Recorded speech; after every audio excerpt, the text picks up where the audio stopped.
현재 우리 사회는 질서가 세워져가는 그런 속도보다는 무너져가는 속도가 훨씬 더 빠릅니다. 그래서 무질서의 상황 가운데 사회가 급속도로 흔들리고 있습니다.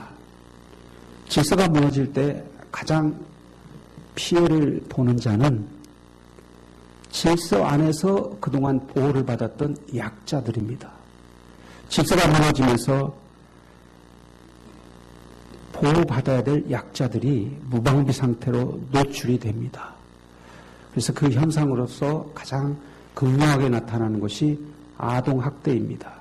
가정이 파괴되고 가정의 질서가 깨지면서 아동들이, 어린아이들이 학대를 당합니다. 특별히 친부모나 또 계모나 또 계부, 친권을 가진 부모로부터 아이들이 학대를 당하고 심지어는 죽임을 당하기까지 합니다. 질서가 파괴되는 곳은 항상 그렇게 파괴적인 폭력이 또 무질서가 난무합니다. 또 하나의 무질서에 의한 피해 대상은 여성입니다.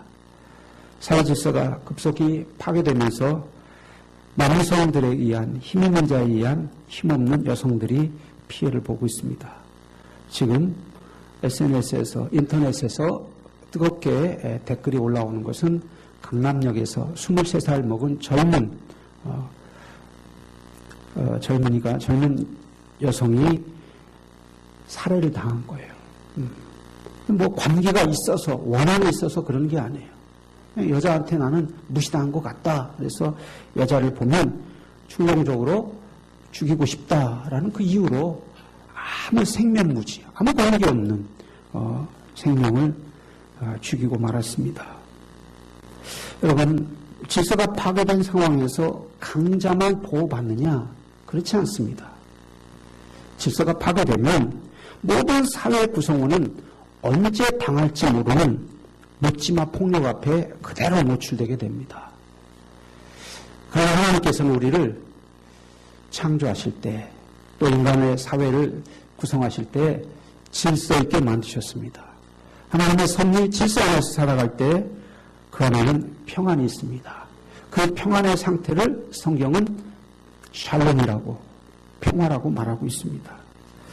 그러나 인간의 죄를 범하면서 질서가 깨지기 시작했고, 그 무질서의 가운데 인간의 탐욕이 작동하기 시작하면 내가 먼저, 또 나만 살자라고 하는 욕심이 앞서게 됩니다. 우리가 이제는 그런 사회로 나가서는 이 사회가 희망이 없습니다. 소유가 많고 나만 잘 살 수 있는 그런 사회로 갈 수가 있겠느냐 하는 것이죠. 인간은 더불어 살아가도록 하나님께서 만드셨습니다. 그래서 성숙한 사회, 또 질서 있는 세상으로 가려면 우리가 질서와 조화로운 삶을 살아내야 됩니다. 이런 질문을 가지고 오늘 말씀을 함께 나누고자 합니다. 오늘 34절의 말씀에 보면 아주 극단적인 말씀을 주십니다. 34절에 여자는 교회에서 잠잠하라 라고 말씀하고 있습니다. 이 말씀 성구를 가지고 오랜 세월 동안 교회 안에서 여자를 무시하거나 비하하거나 또 여자에 대해서 이제 교권, 여자가 이제 목사가 되거나 안수받는 것에 대해서 거하는 그런 성경 본문으로 삼곤 했습니다. 그러나 오늘 본문의 말씀을 자세히 우리가 전 문맥과 고린도교회의 상황을 고려해서 해석하고 적용하면 이것은 문자적으로 무리하게 적용한 거라는 것이죠. 교회에서 잠잠하라라는 그 말 바로 앞에 우리가 말씀이 있습니다.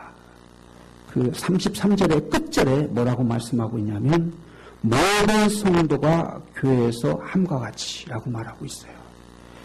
교회에서 여자가 잠잠하는 것은 여자만 잠잠하는 것이 아니라 교회 안에서 무질서한 상황, 그 고린도교회 특별히 여성 은사자들이 그렇게 교회 안에 예배 드릴 때 무질서의 그런 아주 가운데 크게 문제가 됐던 그것을 바울은 꼭 집어서 말하는 것이지, 특별히 모든 여성에게 교회에서 잠잠하라고 하는 것을 보편적으로 적용하는 것은 무리 있는 잘못된 해석이다라는 것이죠. 자, 우리가 성경에서 남자나 여자나 또 종이나 자유자나 그리스도인이나 이방인이나 모든 성도에게 주시는 대원칙, 인간의 인권에 대해서 주시는 대원칙은 뭐냐면 갈라디아서 3장 28절의 말씀입니다. 너희는 유대인이나 헬라인이나 종이나 자유인이나 남자나 여자나 다 그리스도 안에서 하나이니라라는 것이죠. 여성을 한번 생각해 보면 예수님의 십자가의 사건까지 끝까지 동행했던 자들은 여인들이었습니다. 그리고 부활한 다음에 그 부활의 소식, 부활의 무덤에 찾아간 자들도 여인들이었습니다. 더뿐만 아니라 창세기에 보면 하나님께서 아담을 창조하시고 아담이 홀로 사는 것이 좋지 못해서 그에게 돕는 배필로서 하와 여자를 허락해 주십니다. 그럼 돕는다라고 성경이 분명히 돕는 자로서 여자를 주셨다는 거예요. 누가 도움받는다는 얘기입니까? 예, 남자가 도움받는다는 거예요. 그러면요, 강자가 도움을 줄 수 있습니까? 약자가 도움을 줄 수 있습니까? 예? 누가 강하다는 거예요? 예, 거기까지는 제가 더 이상 진행하지 않겠습니다. 자, 이런 의미에서 여자는 교회에서 잠잠하라. 그런데 이 당시 고린도교회에서 여자의 인권이라는 것은 아주 보잘것없었습니다. 심지어 유대인들은 기도할 때 하나님, 제가 여자로 태어나지 않은 걸 너무나 감사합니다, 이렇게 기도드릴 정도로 여성에 대해서 인권은 아주 무시됐던 것이죠. 여자가 아침에 빵을 굽다가 빵을 태워도 이혼감이었어요. 그러니까 아주 여자의 인권이 굉장히 보장되지 않았습니다. 그런데 고린도 교회에 성령의 은사가 임하니까 그 잠잠하고 짓밟히고 엉엉했던 여성들이 그 성령의 충만한 은사 가운데 말씀을 선포하는 거예요. 그런데 그 말씀을 선포하는 것이 고린도 교회 당시의 예배라고 하는 것은 오늘날 우리처럼 이런 예배가 아닙니다. 신학교가 있어서 정식으로 신학대학 나와야 되고 또 인턴을 거쳐야 되고 임직식을 거쳐야 되고 이런 절차가 있는 게 아니라 성령의 감동이 되면 그 자리에서 말씀하는 거예요. 누구든지 그렇게 말할 수 있는 거예요.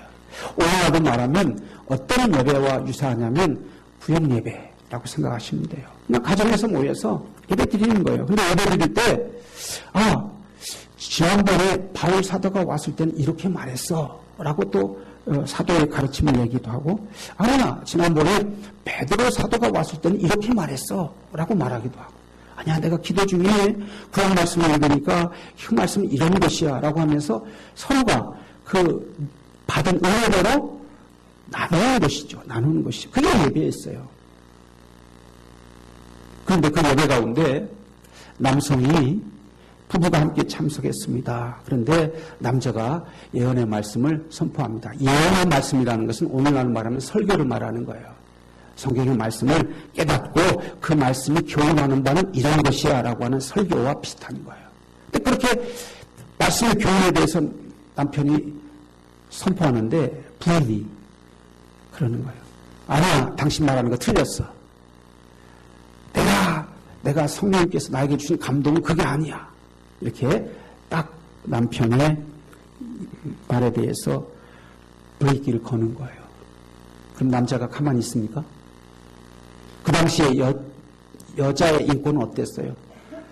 아주 보잘것없잖아요. 그런데 여성이 그렇게 남자의 예언의 말에 대해서 막 이의를 제기하고 반기를 들으면 남자가 당연히, 아니 감히 여자가 남자가 말하는데 끼어들어? 그럼 그 예배는 이미 망가진 거예요. 그 예배는 혼란스러운 거예요. 그렇기 때문에 오늘 말하거든 두 사람만 말하든가 아니면 최소한도 세 사람 이상은 말하지 말아라. 차례대로 해라. 그것도 차례대로 말하라는 것이죠. 질서 있게.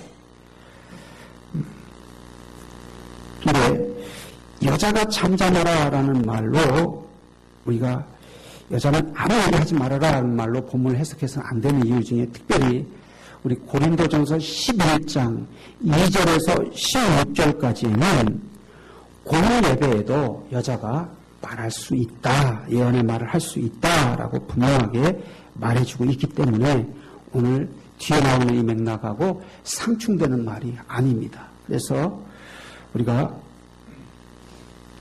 그 여자가 잠잠하라라는 말을 딱 여자에게만 적용하기보다는 고린도 교회의 의사를 던지는 여자 성도들이 예배를 무질서하게 했던 그 예를 들어서 지금 바울이 교훈하고 있다는 것이죠. 예배는, 고린도 교회 예배는 오늘날 우리가 드려지는 예배, 성가대가 임예송을 하고 또 우리가 신앙 고백을 하고 헌금을 드리고 광고를 하고 설교를 하고 축도를 하고 이런 잘 짜여진 순서에 들여서 드려진 예배가 아니라 그냥 가정에서 모여서 서로가 우리가 말하는 큐티를 나누는 거예요. 그런데 그 큐티 가운데 논쟁이 있으면 안 된다는 것이죠. 예배의 분위기를 여러분이 이해하셔야 오늘 본문의 말씀을 좀 더 가깝게 이해할 수 있습니다. 자, 여러분 마지막 오늘 39절과 40절의 말씀을 보면 결론을 통하여서도 우리가 좀 더 이해를 분명히 할 수 있습니다. 그래서 내 형제들아 예언하기를 사모하며 방언 말하기를 금하지 말라. 방언도 말하고 예언도 말하라는 거예요. 그런데 하되 어떻게 하라는 것이에요? 모든 것을 품위 있게 하고 질서 있게 하라. 그러니까 오늘 이 교훈의 핵심은 뭐냐면 여자는 교회에서 잠잠하라는 것이 아니라 모든 것을 품위 있고 질서 있게 하라라고 하는 것이 이것이 전체적인 교훈이지 여자는 잠잠하라는 얘기는 여자가 은사를 받았다고 해서 너무 나대서는 안 된다라고 하는 그런 뜻 정도의 해석이라는 것을 이해하시면 됩니다. 여러분 이 말씀을 질서 있게 예배 드린다는 것은 무엇일까?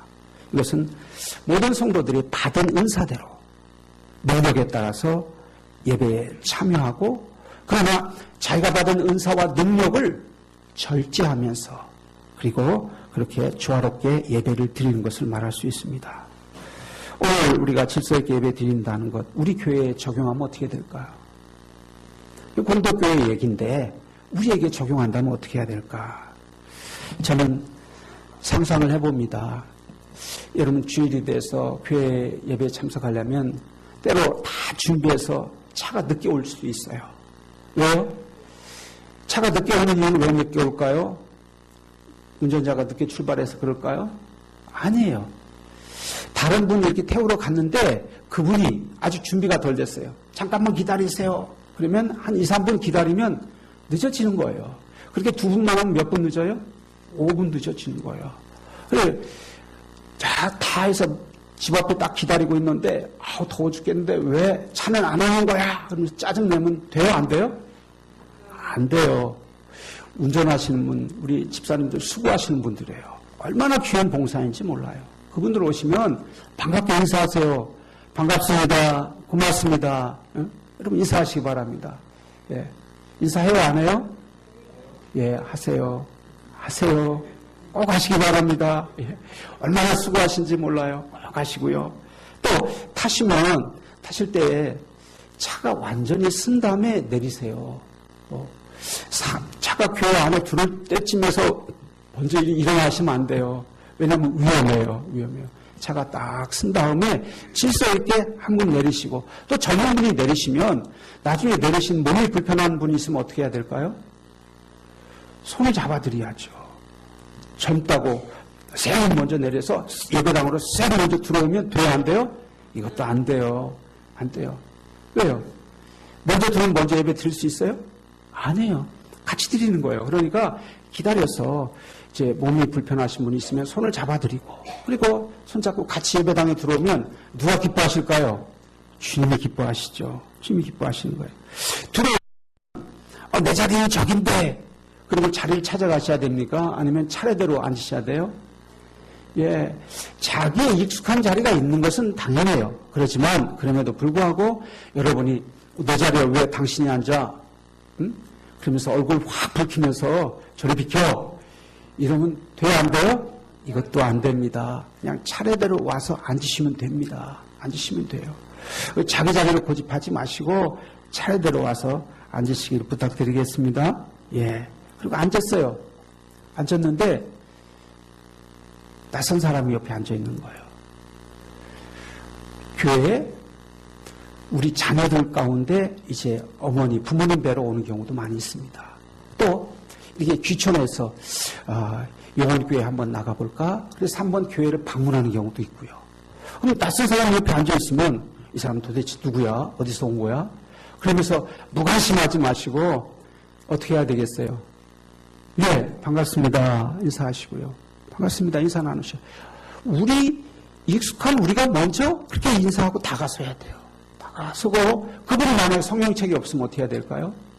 성령책을 펴서 같이 이렇게 볼 수 있도록 배려를 해야 됩니다. 배려해야 돼요. 그렇게 하시겠어요? 네, 그렇게 하셔야 돼요. 그게 질서 있는 예배예요. 그게 질서 있는 예배예요. 우리 이제 이 고린도 교회처럼 여러분을 모두 다 둥그렇게 세워놓고 선생님께서 당신에게 지금 어떤 감동을 주셨습니까? 감동받은 걸 한번 말씀해 보시죠. 이런 예배는 아니라는 것이죠. 우리는 이미 다 짜여져서 이렇게 순서에 따라서 드린 예배예요. 그러니까 예배에 참석할 때 우리의 자세가 품이 있고 질서 있어야 된다는 것이죠. 특별히요, 저 뒷자리에요. 예배 끝나면 빨리 가려고 뒷자리에 끝내 고집하는 분도 계세요. 빨리 가면 얼마나 빨리 가겠어요. 예배 끝나고요. 제가 서보니까요, 5분 지나면 다 나가시더라고요. 근데 아무리 빨리 나가도 5분 빨리 나가는 거예요. 예배 끝나면 여러분 한꺼번에 일어나지 마시고요. 앉으셔서 예배 끝난 다음에 옆 사람과 교제하세요. 한 주간 승리하시기 바랍니다. 한번 따라 하실까요? 한 주간 승리하시기 바랍니다. 예, 다음 주에 뵙겠습니다. 예, 그렇게 교제하세요. 좀 여유롭게. 예배 끝나면 쫙 줄에 다 서서 줄을 그냥 나가지도 못하는데 줄부터 서는 거예요. 왜 이렇게 우리가 서둘러야 됩니까? 아주 오래전 얘기인데, 제가 비즈니스 할 때인데, 로마에 갔어요. 이제, 로마에서 대한항공 타면, 그 당시에는 쭈리에, 이제 스위스에 잠깐 들렸어요. 그 쭈리에, 스위스에 들리면서, 이제 승무원들이 교대를 하는 거예요. 근데 잠깐 그 시간에 이제 내려서 면세점에 이제 쇼핑할 수 있는 시간을 줘요. 면세점에 들렸어요. 그런데 이제 한국 오는 비행기니까 한국 아주머니들이 쭉 왔어요. 면세점 왔는데. 그래서 막 분하면서 이제 막 그걸 가지고 점원한테 이건 얼마냐고 막 서로가 막 질문을 해야 되니까 점원이, 스위스 점원이 그러는 거예요. Are you Korean? 그 중에 아줌마 한 분이 알아듣고 Yes, yes. 그러니까 그 다음 다 한국말로 기다리세요. 그 말 하는데 제가 옆에 있으면서 얼마나 무안했는지 모르겠어요. 왜 우리는 그렇게 빨리 해야 됩니까? 그냥 우리가 차례대로 해도 되잖아요. 차례대로. 공항에서요, 할줄알아서 비행기가 딱 내립니다. 내리면 왜 딱 완전히 딱 정하기도 전에 일어나서 다다다다다다다 그 기내에 있는 물건을 그렇게 내리고 자기 가방 내립니까? 결국은 자기 짐을 찾아야지 공항에 나오는 거잖아요. 근데 자기가 기내에서 아무리 빨리 나간다 해도 자기 짐이 있는데 찾기 전에는 못 나오는 거예요. 왜 이렇게 서두르야 되는지. 이제는 우리가 좀 품위를 지킬 때가 됐습니다. 이제는 우리가 또 질서 있어도 될 만한 때가 됐습니다. 예. 여러분, 우리가 이제는 덕을 세우는 자로 살아갈 수 있기를 주의 이름으로 축원합니다. 덕을 세우는 자라는 얘기는 뭐냐면, 나도 중요하지만 타인도 생각하는 거예요. 항상 나보다는 공동체를 생각하는 거예요. 전체를 생각하는 거예요. 이것이 덕을 세우는 자의 삶입니다. 특별히 성도 여러분들은 세상 가운데서도 그렇게 덕을 세우는 자로 사시고 교회 안에서도 신앙생활할 때 덕을 세우고 남을 배려하면서 그래요. 봉사하시고 헌신하실 때도 나만 하려고 하지 마시고 차례대로 내가 누구에게도 헌신해 줄 수 있는 기회도 주고 또 헌신하면서는 또 열심히 함께 더불어 하세요. 혼자 하려고 하지 마시고. 그것이 질서 있는 것이고 품위 있는 신앙생활입니다. 또 우리가 더 오늘 말씀 가운데 더 이해하고 또 은혜 나누어야 될 말씀은 38절에 있는 말씀입니다. 38절의 말씀 함께 읽습니다. 너는 알지 못하면 그는 알지 못한 자니라. 아멘. 이 말씀은 뭐냐면 은사를 받았다고 해서 모든 것을 다 한다는 건 아니에요. 자기가 부하고 모르는 것은 모르는 것이죠. 모른다 해서 우리가 신분이 낮아질 필요는 없잖아요. 하나님의 말씀을 모른다 해서 우리가 천국에 들어가지 못하나요? 말씀을 잘 깨달아야 천국 들어가나요? 천국은 무엇으로 가는 것입니까? 믿음으로 가는 거예요. 그래, 믿음으로 가면 되는데 은사 받았다고 해서 다 아는 체 하지 마요. 모르는 건 모르는 거다는 것이죠. 그걸 억지로 해석하거나 억지로 적용하는 걸 하지 말라라고 바울은 우리에게 말하고 있습니다. 자, 오늘 말씀의 결론입니다. 여자는 교회에서 조용히 해라 라는 교훈이 아니라 품위 있고 질서 있게 예배를 드려라 라고 하는 것이 본문이 가르치고 있는 본질적인 교훈입니다. 질서와 화평이 하나님의 속성임을 기억하며 하나님 앞에서 품격 있는 성도로 예배드리고 또 품위 있고 질서 있게 살아가는 저와 여러분이 되시기를 주의 이름으로 소망합니다. 네, 기도하시겠습니다.